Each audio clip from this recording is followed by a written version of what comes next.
when the power went out in the entire building. No one panicked except Lenena.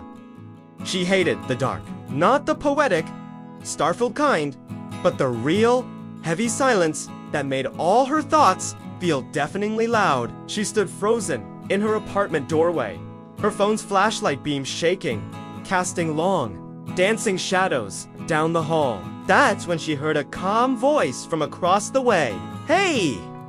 Don't worry! It'll be back soon." It was Ajin, the guy from 4B. She'd seen him around. Of course. He was the quiet one, headphones always on, offering a polite nod in the hallway and nothing more. Now, his voice was the only anchor in the sudden, disorienting quiet. With the elevators dead, people started to gather in the stairwell, their phone screens dotting the darkness like fireflies. A few neighbors joked about the inconvenience. Someone else grumbled about their melting ice cream. Arjun, however, just sat on the steps, seemingly unfazed. He looked at Lena, who was still hovering nervously by her door, and offered her the spare earphone dangling from his pocket. "Music helps," he said simply. She hesitated for a moment, then took it and placed it in her ear. An old song began to play.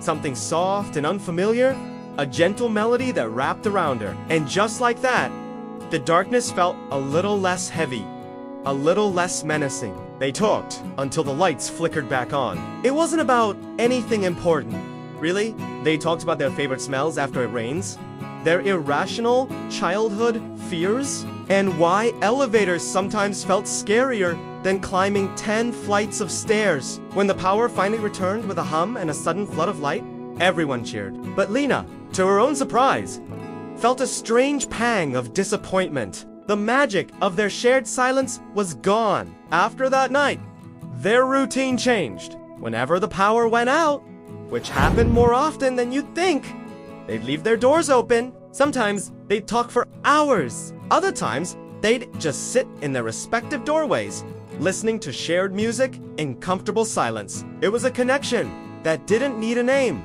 They never called it friendship, and it certainly wasn't anything more. It just was. Then, one evening, during another blackout, Arjun's door remained shut.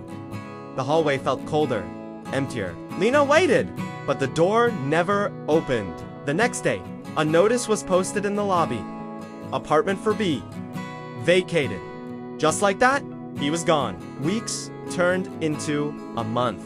The silence in the hallway returned, but now it felt different. It wasn't just quiet, it was lonely. One rainy Tuesday night, as Lena returned from work, she found a small package outside her door. Her heart skipped a beat. Inside was a brand new pair of earphones and a small, folded note. She unfolded it carefully. The handwriting was neat, familiar. "I'm moving to take care of my mother. Didn't know how to say goodbye," it read. "Keep the music on when it gets dark. Arjun!" Tears welled in her eyes, but she was smiling. She sat down right there in her doorway, plugged the earphones into her phone, and pressed play.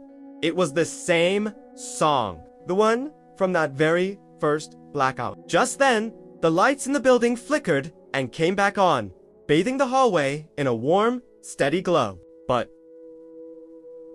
Lena didn't move. She let the lights stay off in her apartment a little longer, closed her eyes, and just listened.